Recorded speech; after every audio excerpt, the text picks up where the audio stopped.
I want the intro to today's show to serve like a PSA to all the armchair activists out there who want to cosplay the revolutionary.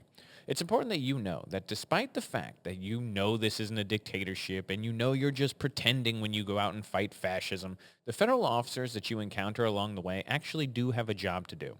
Chris Rock once tried to teach black people how not to get their ass kicked by the police. Maybe you can learn something from his summary.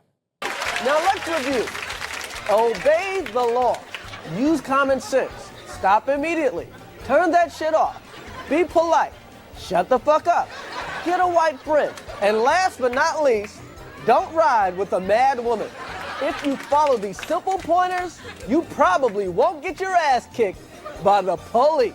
That's great advice. I'm Tyler Chrestman. Welcome to the Chrestman Conversation.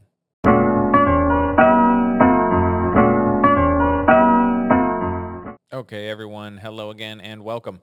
I have three topics that we're going to get into on today's show. We're going to talk about the shooting in Minnesota that we didn't get a chance to talk about last week. We're going to talk about these protests that are happening in Iran.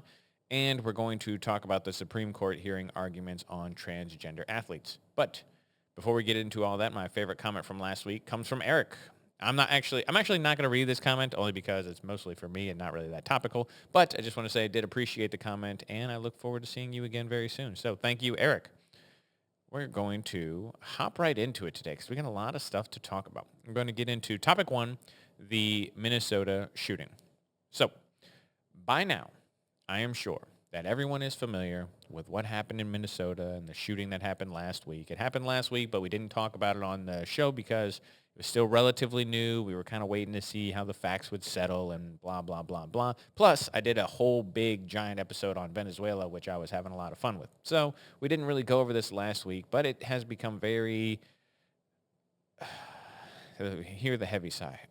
It's going to become very important that we talk about this, which, I don't really want to. But we're going to go over exactly what happened and knock-on effects and all that good stuff. So for those of you, I'm not going to show the video.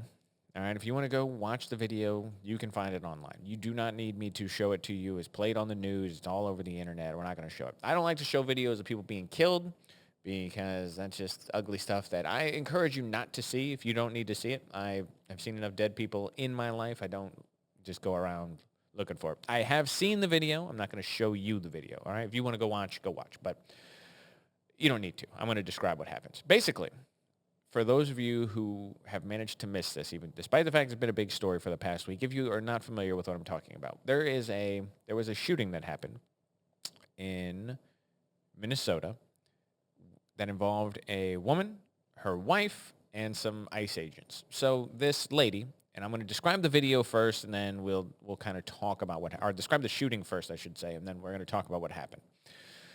Basically, this woman, her name is Renee Good. She was 37 years old, the mother of 3 children. She had a wife and 2 ex-husbands and whatever. I'm not going to get into her personal stuff. That's her. That's this lady we're talking about.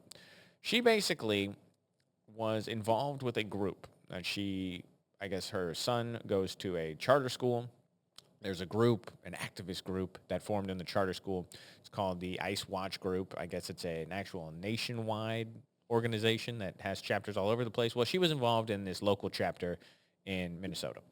And she basically her wife actually called her. They saw ICE. They said, oh my gosh, ICE is in the neighborhood. Why don't you get down here? Renee Good came, and ICE vehicle became lodged in some snow on this road. She came and basically parked her car behind the vehicle, kind of blocked the vehicle and blocked this one-way road for about 4 minutes. You see one of the ICE officers, he gets out of his vehicle, he goes around, he's trying to film the car, get the people on camera, get the license plates of the vehicle. There's a little verbal confrontation between the ICE officer and both this woman and her wife.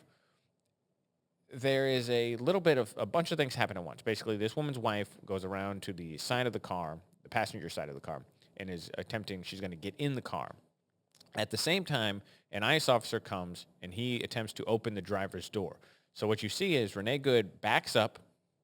There's another ICE officer that basically goes in front of the vehicle. And then she turns the wheels to the right. Her wife says, drive, baby, drive. Renee Good hits the gas, goes forward, hits this ICE officer who draws his pistol, shoots, kills her. Okay. So we have a lot of things that happened here. Basically, that is the series of events that happened in just very basic, broad brushstrokes here. That is what happened. This woman was given some orders. She didn't obey. She then tried to drive away. There was an ICE officer in front of her car. I'm not getting into her intention. I'm not saying it was her intention to run him over. I'm just saying that there was an ICE officer in front of her car when she chose to hit the accelerator. She hit the accelerator. Maybe she was trying to avoid him. Doesn't really matter. The car did hit the man, this ICE officer, and he was transported to the hospital. He had injuries from it. He shot. He killed her. And this is basically, it's caused a gigantic controversy. And I'll be honest with you, because I actually hate that I just said that. I think it's ridiculous that people have to say, I'll be honest, or let me tell you the truth, blah, blah, blah. You should always just do those things. So forget I said that. Let me just tell you what I think. And just take my word that I'm being honest. This is what I think. I think that if you want to disobey lawful orders from the police, you have to be willing to accept the consequences. It's sad that this woman died. And I think it's sad for a lot of reasons, but I do not think it was a misappropriate use of force that the officer showed when confronted with this woman. I think the reason it's sad is because this person was so terribly misinformed and lived such a misguided life that she probably thought she was doing the right thing. And I think there's a lot of people to blame for that. But ultimately, it's her fault. But really, it's a lot of circumstances that cause this woman to behave in such a way, such an irrational, illogical way, that it put her life in danger. I don't think she realized that she was in danger. And then she died. And she was killed. And a lot of people are upset that she was killed. There was an excessive use of force. It was an abuse of power. They had no right, blah, blah, blah. None of this is true. The officer's going to get cleared because you cannot drive your vehicle at an officer of the law. And then when you're killed, say that it was a tragedy. It wasn't a tragedy in that sense. You made terrible choices. You made terrible choices that brought you to that point. I'm not happy that this woman's dead. It's not a celebration. We're not happy when people die. It's a sad circumstance. She has family. She has children that are young, that are going to grow up without a mother. But again, the circumstances that caused this woman to be so misguided are really what I have issue with. And it's the fact that, as I said in the intro, you have a bunch of people in this country who want to pretend that we live in a fascist dictatorship. They want to pretend that this is some sort of, that ICE is the modern day Gestapo. You'll see that. They go around, they act like they're the modern SS, that these people are out here just wreaking havoc on society and oppressing people and doing all these terrible things. None of this is true. But this is what you're being told. The media is telling you this. The people they choose to put on the news are telling you this. Your Democratic politicians are telling you this. They get people like Renee Good to believe that they're the resistance to a bunch of federal officers enacting federal law in a legal way. They're the resistance to this. They're the resistance to what half of the country voted for. This is what I voted for. I voted for ICE to go in there and arrest people who are illegal and deport them. That's what I think is good. That's what I think is good for the country. That's what I voted for. That's what a lot of people in this country voted for. About half of us voted for mass deportations. That is popular among the Republican base. So Renee Good thinks that she's doing the right thing, that she is the hero, that she is the martyr in this story, and that it's so big of her. And she doesn't even perceive the fact that she's in danger. She has no idea. You look at her, she's smiling. They're taunting the officers. They're disrespectful in their engagement. I'm not saying you have to be, that you deserve to die because you're disrespectful to the officers, but they treat the federal law enforcement with such contempt. And then she makes the choice to hammer the accelerator with an officer in front of her car. Again, I'm not saying it was her intention to run him over, but what I'm saying is there is a person in front of her car. She knew that he was there. She could see him. He's right in front of her windshield. It's not as though he came out of nowhere. It was the officer that she was engaging with from the beginning. She looks right at him. She sees him. She turns her wheels. She's hitting the gas. Maybe she's trying to go around him. Doesn't matter. She hit the man with her car. We are acknowledging that. He was injured. The Department of Homeland Security has confirmed this. He was injured. He was treated for bleeding, internal bleeding at the hospital from this incident. So that's not me. That's the Department of Homeland Security. You can do all the cell phone detective work that you want. That is confirmed by the DHS, and I'm going to take their word for it. So this woman made a terrible choice. But she was fueled that way because she was given this bad information, because she was led to believe that she's the hero. She was led to believe that they're standing up for the oppressed, the beleaguered, the people with no rights. She thought all this stuff that she was doing was good. She was led astray by everyone who she claims to support. She was led astray by her wife, who told her to, drive, baby, drive, and told her basically to accelerate into these officers.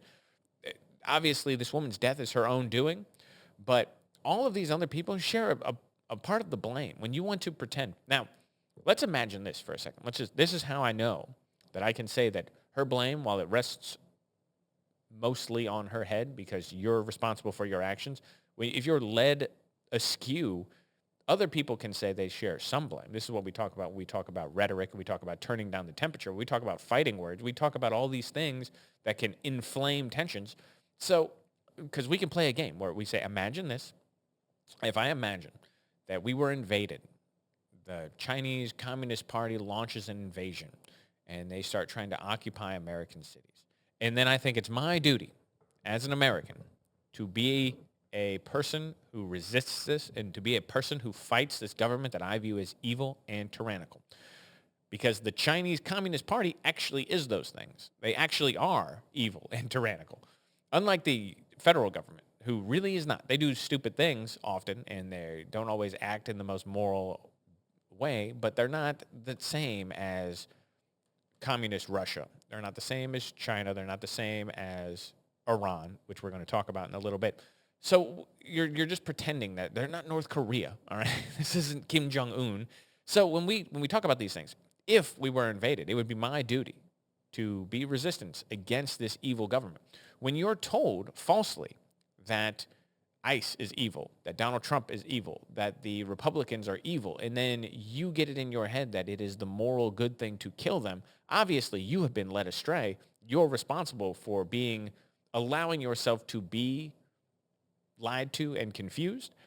But everyone who's lying to you is also culpable to some small degree. So the Democratic Party, the Democrat apparatus that is out here spewing lies, they are culpable in this woman's death, more so than the Republicans, more so than the ICE officers who are enacting law. Obviously, the one who shot her and her, they are the two people locked in this battle right there. That those people are going to be responsible for the actions that took place, but everything that surrounded them also contributes to it. The fact that you want to demonize ICE, and we've seen a 1,000% increase in assaults against officers, that didn't come from nowhere. It's not organic. It's not people on the street who just randomly have decided to attack ICE. It is the fact that Democrats have said ICE, these are the evil, these are the Gestapo, these are the SS, these are the people who want to kill you. Well, if I'm told that a group of people want to kill me over and over and over and over again, eventually you say, oh my God, these people are here to kill me. I got to fight back. And I would be morally justified in doing that. So the lies are responsible. Is not to the extent everyone's responsible for your own individual actions, but they contribute. That's why we got to be careful with what we say and say the true things. I think, so this officer, Jonathan Ross, he had previously been hit by a car 6 months ago. He was hit by a car in a similar-ish incident, dragged by a car, had to get a whole bunch of stitches, was in the hospital for a similar incident. So cars are a deadly weapon. You're not allowed to drive your car at somebody. That is assault with a deadly weapon. You can murder people. You can maim people with a vehicle. It happens all the time, happens every day. So, no, I don't feel bad in the sense that this woman, her actions were misguided. I'm not going to say that she's stupid, but this is an incredibly stupid thing that she did. It was stupid to go down there and protest federal law enforcement doing their legal job. They're not doing anything illegal. They're on legal orders. It's stupid of her to go down there and try and obstruct federal law enforcement. And I'll say this. Oh, I think Winnie wants to come up. I'll say this. In the aftermath of this woman's death, everyone out there who is targeting law enforcement, threatening law enforcement, we have a duty to arrest them, put them in jail. We can do this, by the way. Oh, hold on. Say hello. Winnie, what are you yelling about? Yeah? What do you say? For all the people out there. You want to be out here yelling in my ear? I'm trying to do a podcast. The heck? There is a duty that we have to arrest and prosecute people who break the law. And part of that is threatening law enforcement. Part of that is assaults on law enforcement. We have a duty to put these people in prison because the law is a teacher. It's a phrase you hear quite often. What I mean by that is you learn from your mistakes by being punished and seeing other people punished. You don't learn in a vacuum. You can learn from other people's mistakes. You think right now, not you. You're listening to this show. You're a smart guy or lady. Excuse me. You're a smart person listening to this show. But the people are misguided. They think that they can go out there and act with impunity. You can spit on law enforcement. You can throw things at them. You can be in the streets. You can cause chaos because the Democrats in major cities have told them that this is acceptable. They have allowed riots to happen for years at this point, and very few people are arrested and prosecuted. I brought it up 1,000 times on this show. No one ever went to jail for burning the 7-Eleven down next to my house. I live downtown St. Louis. Nobody went to jail for burning these buildings down, for setting these cars on fire in the street out here. There wasn't mass arrests in the streets of St. Louis for the people who did this violence in my community. This happened all over the country. It happened in Minnesota, where we're talking about. It happened in the wake of George Floyd. So you've been told for years that you can act with impunity. You can do whatever you want. Your anger is justified because you're part of the oppressed. This poor woman, Renee Good, she was such a lovely, wonderful person who was just gunned down mercilessly by the long arm of Donald Trump's modern-day Nazi party. That's what you've been told. And so obviously you can be in the streets. You can throw things at federal officers. You can burn down buildings. You can loot. You can rob. You can do all of these things because your anger is justified because the government's evil. If you're told this and then you act in that regard, you know the way that we knock this off, the way that you learn that none of this is true? We start arresting all of the people. Every person who's on video threatening law enforcement should go to jail. The federal government should be doing this right now. You have no business threatening law enforcement. You have no business assaulting or throwing things. You have no business committing battery. You can't do these things. These are not appropriate behaviors for anyone in a civilized society in any regard. And so we have a duty to start arresting people and putting them in jail. And the federal government should be doing this. Donald Trump, the DOJ, they should be investigating. They should be locking people in jail for this. This is not acceptable. You don't get to just behave this way. People want to say, well, we have a right to protest. Absolutely. It's one of the most fundamental rights. That's why it's number one in the list of amendments. The country was founded in 1776. We have the birth of America. It didn't take too long to realize that we needed a Bill of Rights.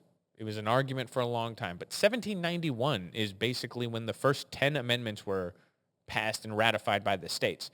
So it took 15 years for us to realize, hey, we need guarantees.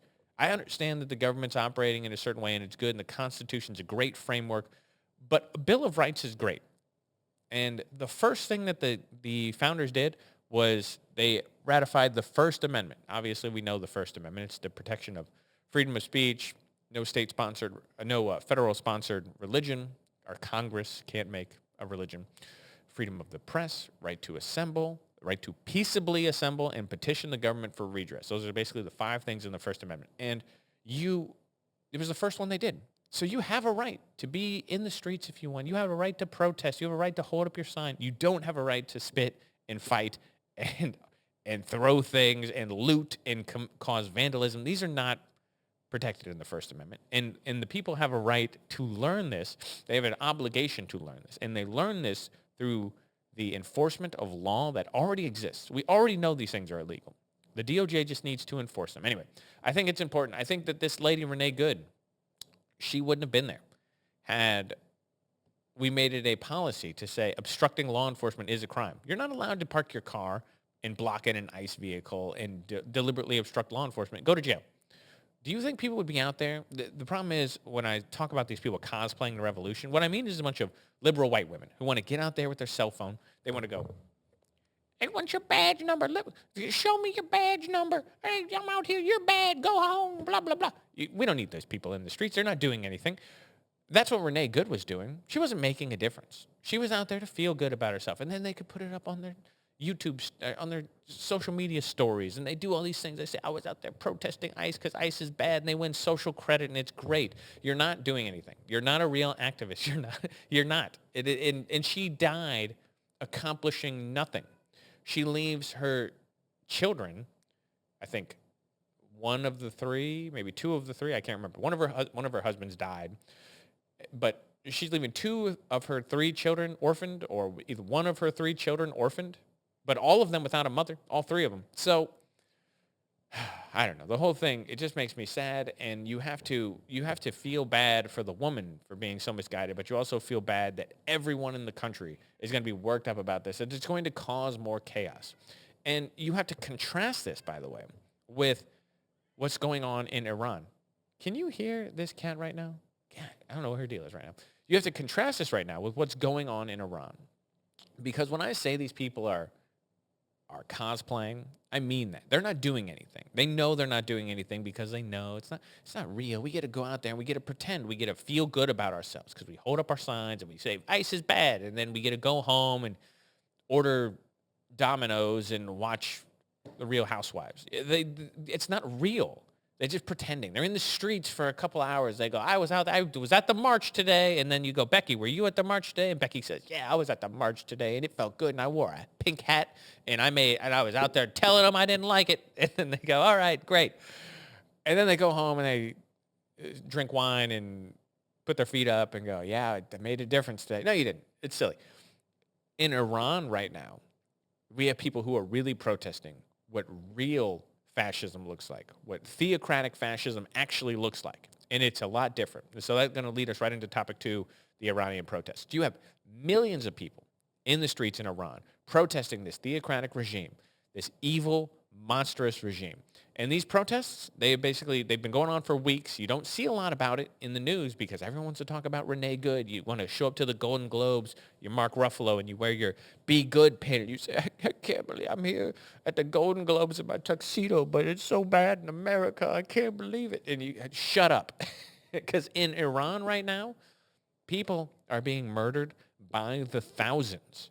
You have this one, I'm trying not to use the word idiot, so I got to catch myself here. You got this one misguided woman getting shot by ICE by her own doing, and it's a tragedy. You're going to show up, wear your pin at the Golden Globes. Thousands of people in Iran have been murdered, and you don't care. You have nothing to say, Mark Ruffalo, except for this one person. These protests in Iran have been going on for weeks. They started because the economy in Iran is terrible.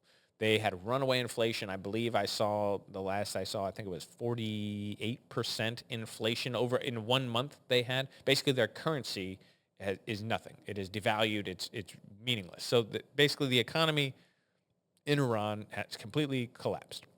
And so it started as that. It started as basically an economic protest. And it has evolved more broadly into just an anti-regime protest over the course of the last 3 weeks. You've seen these time and again in Iran for the last 40 years. The regime in Iran is not popular. It hasn't been popular for 30 years. It's really not the people the people in the streets do not like the current regime. The problem that they always run into is that it's very split on what they want the regime to look like that follows this. And obviously, Iran cracks down on these protesters in brutal manner. But the other problem is that the opposition to the current regime is split among different parties. You have some people who want to return to the Shah, some people who want to move more towards democracy, some people who like the idea of a theocracy but maybe just don't like the current leadership. You have all these different branches, so there's no cohesion among the people in the streets except for the fact that they dislike the current regime. So right now in Iran, you have over 2,500 people who have confirmed been killed. It's closer to 3,000. Closer to 3,000 people of the protesters have been shot, killed, murdered, executed in Iran right now. Some people have estimated that numbers actually could be as high as 10,000. but that's unconfirmed. That is based on some speculation, but it's definitely over 2,500, probably closer to 3,000, maybe over 3,000. So you're looking at a gigantic number of people who've been killed just being out in the street protesting the regime. That is what fascism looks like, people. It's not a bunch of people out there, one person gets killed, and you say, oh my God, it's a tragedy. Look at this. No, thousands of people are killed when you protest an actual fascist regime. Iran has also arrested tens of thousands of people that they label terrorists. So if you're out in the street, they just arrest you and say, well, you're a terrorist, you're in the jail. They shut off the internet and telephones this week to Iran. So the whole country basically went into blackout. And they do this typically when they're just going to start killing lots of people.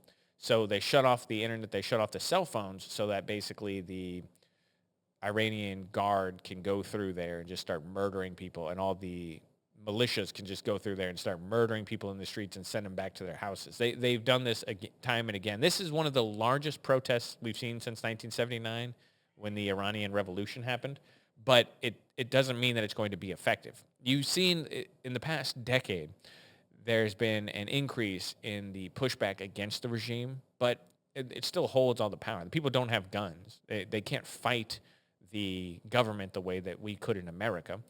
But you're seeing people are being arrested now for just owning Starlink satellites. So obviously if you shut off the internet, oh my gosh, you're being so bad today. What is your deal? My goodness. So they're arresting people with Starlink satellites because even if they shut off the telephone and the internet, if you have a Starlink satellite, you obviously still can have internet, so information can get out. So they're trying to turn the country into a black box so that nothing gets out and they can just kill everybody. They also shut down the airspace over the country, which again, same thing. They've scheduled 800 executions of prisoners they've arrested. So the 3,000 people who've died doesn't include the people that are scheduled to be executed. So in America, you commit a crime. You commit a murder and we put you on death row. You sit on death row for 10 years. You get all the appeals and we got to make sure everything's right. And it goes through this whole long drawn out process. And then eventually maybe the state executes you. Well, in Iran, they arrest you and they kill you if they want to kill you. So they have 800 people scheduled for execution that have just been arrested. It wasn't always like this. People don't know that. They don't understand that about Iran. But I wanted to show you guys something. So take a look at this. This is all I did with this. It's not anything special. All I did was a simple Google search to find some pictures for you. So take a look at these pictures. So this is Iran before the revolution. So you're looking 1978, 1977, before the 1979 revolution. What do you see? Look at these ladies. Look at the women out here with showing their hair in modern cosmopolitan dress, the movies that were being shown. Again, the men, there's the Ayatollah. We don't like that guy. So, but anyway, what you can see from these pictures is that Iran was not what it is today. It was more modern in 1979 than it was today in 2026. And so it doesn't have to be like this. We think of the Middle East as this sort of, I don't know, it's the same. We think of it as the same everywhere. You go from Afghanistan to Iraq to Saudi Arabia to Iran, and we kind of have this idea that it's all the same. It's all Arab, it's all Muslim, it's all the similar, blah, blah, blah. Well, this is not true because not only are there different sects of Islam that make the countries different, but the culture in all these different places and the actual ethnic makeup of people are different. So Iran, as we know, is Persian. They're different than other Arabs. They had a different culture. They had a different heritage. They basically have different beliefs, although, again, a lot of Persians are Muslim. They're different. And so Iran was largely Persian. The Persians have been pushed from society in Iran, but many people in Iran, many people who come from the region that is Iran, they still consider themselves Persian, or they might even refer to themselves as Persian because they don't identify with Iran. But anyway, it doesn't matter. The point is, Iran used to be cosmopolitan. The Persians were as modern as anyone in the U.S. in the 1970s, or at least they're very comparable. They weren't like Afghanistan. They weren't like Saudi Arabia, even back then. They're different. And then you had this theocratic revolution that basically pushed the secular part of the West out of Iran and has relegated the role of women to chattel again. Basically, women have no rights in Iran, and you have compulsory hijab wearing in Iran. You have all these bad policies that go along with Sharia law and Islam. But anyway, the point is that the Persian people, we have an opportunity to support them, and we should. I don't know exactly what that looks like. I'm not going to pretend that I know the idea or the best idea, but we need to support the Persian people the best that we can. And I don't know how Donald Trump is going to do that. I don't know what the president's plan is here, but we have an opportunity. If the regime in Iran were to fall, it would create a problem. There would be a vacuum, which in the Middle East sometimes is filled by bad people. A vacuum seems to be filled by the worst possible choice. But what could be worse than the current regime in Iran? I'm not 100% sure I know the answer to that. They basically are the worst of the worst. I'm not saying that a vacuum would be filled with our friends and all of a sudden everyone is going to go back to what it looked like the pre-Islamic revolution in Iran, but one can hope. And one has hope for the Persian people that they're going to figure this out. I don't know, again, how we can stand with them. All I know is that we have to. We cannot let Iran continue to be subjugated to this terrible regime. And they're doing it themselves. So all we have to do is support them. This isn't regime change. We're not fighting a war with Iran. Iran is our adversary. We do not like the government there. But we didn't foment this in the way. We didn't put millions of Iranian people in the streets. All we have to do is support what they already want. They already want the leadership gone. They already want a change. Again, let the Iranian people figure out what that means, but just support them in getting rid of our enemy, which, again, no one in Iran in the top government, both the more religious side or the more governmental side, which basically they operate the same. They're two sides of the same coin. Nobody's our friend over there. They're really not. So all we have to do is support the people. That's my thing. I think we should. Anyway, we need more information. We'll have to wait till it comes out. But I want to move on to topic 3 because there's not much more to say about that. I want to listen. We're going to listen to something. It's going to be a couple minutes, but I'm going to be sitting there with you. I might pause it. The topic 3, transgenderism in sports. Now, this is a topic that always seems to get me in trouble, which is silly because it's the easiest topic in the world to talk about logically and have no issues with. There is no question in my mind that people are going to look back on this and say, why were they so nuts about this one topic in particular? And I won't have an answer because seem like at times the only sane person in the room. And then I listen to stuff like this from the Supreme Court and I go, that's great. Samuel Alito is wonderful. He has some things he said here. I want to just play part of the oral arguments here. Hopefully the audio sounds decent for you, but let's give this a listen. And again, it's going to be a couple minutes long, but it's important. Well, to pick up on the issue of discrimination on the basis of transgender status, let me go to some basics. Do you agree that a school may have separate teams for a category of students classified as boys and a category of students classified as girls? Yes, Your Honor. If it does that, then is it not necessary for there to be, for equal protection purposes, if that is challenged under the Equal Protection Clause, an understanding of what it means to be a boy or a girl or a man or a woman? Yes, Your Honor. And what is that definition?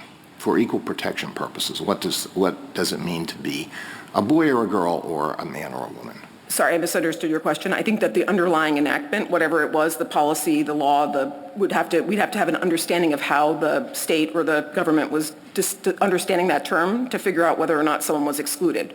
We do not have a definition for the court, and we don't. So real quick, if you're paying attention, Samuel Alito said,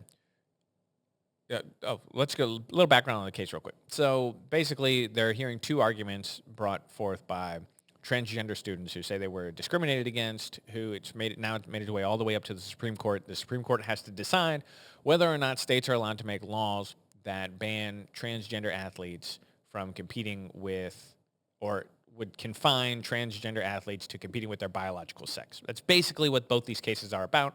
What Samuel Alito just did here is he said, do you acknowledge that schools are allowed to have distinct teams for boys and girls? The attorney for the athlete said, yes. And he said, okay, so do you not think it's important that we have an understanding of what boys and girls are? How would you define that? And then this what's her name? Kathleen Harnett basically says, well, I can't tell you what a girl is. I don't know. How am I supposed to answer that question? And then he's basically going to go, you're going to watch Alito say, well, what do you mean? You're saying that we're allowed to do this. We're asking you for a definition of where the discrimination comes from. What are you talking about? Let's continue. Take issue with we're not disputing the definition here. What we're saying is that the way it applies in practice is to exclude birth sex males categorically from women's teams, and that there's a subset of those birth sex males where it doesn't make sense to do so according to the state's own interest. Well, how can a court determine whether there's discrimination on the basis of sex without knowing what sex means for equal protection purposes? I think here we just know we basically know that that they've identified pursuant to their own statute, Lindsay qualifies as a birth sex male, and she's being excluded categorically from the women's teams as the statute. So we're taking the statute's definitions as we find them, and we don't dispute them. We're just trying to figure out, do they create an equal protection problem? All right, suppose this school that has a boys, let's say, track team and a girls track team. The school has that. And a student who has the genes and the reproductive system of a male and had those at birth and has never taken puberty blockers, never taken female hormones, never had any gender altering or affirming surgery, says, nevertheless, I am a woman. That's who I am. Can the school say, no, you cannot participate on the girls' team? So you're just a birth sex male who has all the advantages of birth sex male hormones, and can the school bar him from the women's team? Yes, they can. But that person, is that person not a woman in your understanding? If the person says, I sincerely believe I am a woman, I am in fact a woman. Is that person not a woman? I would respect their self-identity in addressing the person, but in terms of the statute, I think the question is, does that person have a sex-based biological advantage that's going to make it unfair for that person to be part of the women's team? And that's the rationale for the regulation, and so that's the way we would be testing that hypothetical. Well, the reason I'm asking. So for those of you, oh my gosh, I sound loud. So for those of you who are listening right there, we have, basically, he asked Alito, which is a great question. He's saying, so you have the ability to say that there's going to be men and there's going to be women's teams. This Kathleen Harnett basically says, yes, that can be a thing. He said, okay, well, so what prevents a man with all the biological advantages of being a man from saying he's a woman and then saying that I identify as a woman, I am woman, I get to be on the women's team? Why is that? Why are you allowed to discriminate against him? And she's going to say, well, yeah, because he has the biological advantage of being a man. And Alito says, well, is that not discrimination on the basis of transgender status, which is the entire point that you're making, which is that you're not allowed to discriminate based on transgender status. He's saying that transgender status is actually what you're saying we can discriminate based on. And listen to how he finishes this up. Then we'll be done with this thing. I could just play his whole entire thing. It's amazing, but just that's where the argument is going. He's saying you basically are making a claim that we are discriminating. We are violating equal protections clause because we are discriminating on the basis of transgender status. But then you're saying that we can actually discriminate on the basis of transgender status if it meets the higher protections clause that you're asking us to look at. Again, this is a little technical legally, but you understand exactly where this is going. It has to do with discrimination on the basis of transgender status. So what you seem to be saying is, yes, it is permissible for the school to discriminate on the basis of transgender status, because if this person is a trans woman, a trans girl, and is barred from the team, from the girls' team, then that person is being subjected to differential treatment based on transgender status, right? Well, that would be, then the question would be whether it was, the scrutiny would be satisfied. So from our perspective, that would be a transgender classification. It would get heightened scrutiny, and it may be satisfied here because of the need to have, to curtail unfair athletic advantage. That would be the analysis. We are not pressing in this case the notion, and the case does not require the court to decide whether transgender women who've gone through puberty and have not suppressed their testosterone would be able to play on a men's team. And the record here is a preliminary one where that doesn't present that question for the court. When this So, again, just just a brilliant line of questioning here. Clarence Thomas also had a good one, and I would like to just point out here that absolutely the Supreme Court is going to find in the correct direction here, based on Brett Kavanaugh and Alito and Clarence Thomas, based on their understanding and their line of questioning. I would be very surprised if this doesn't go the way where the state's right to have a ban on transgender athletes is going to be upheld. Again, girls transitioning to men who want to compete on the men's team, fine. Let them do it. There's no advantage there. There's no issue there. Men who want to compete on girls' teams, it is such an obvious advantage that it takes an incredibly dishonest person to look at the men on women's teams and say, this is fair. You have to be dishonest. You have to be able to lie and fool yourself into thinking that it's the truth. You can't look at it and say, yes, this is obviously fair. It doesn't work that way. It just doesn't. And so I'm very interested to hear this, but I could play. I don't want to because we're going to run long if I do. I wanted to play a bunch more clips from this, but I think you get the point here. You have to bend reality and twist yourself and your logic into little bits to make this ideology coherent. And even attorneys who get to the Supreme Court and get to argue in front of the Supreme Court, I'm sure this person's a good attorney, they sound like absolute fools when faced with basic questions because it doesn't make sense. And it's hard to defend something that doesn't make sense logically. So anyway, we're going to just leave it there for the day because I've gone 40 minutes and that's long enough. You listen to me long enough. You don't need more. So I'm going to leave it there for the day. As always, people, questions, comments, concerns down below.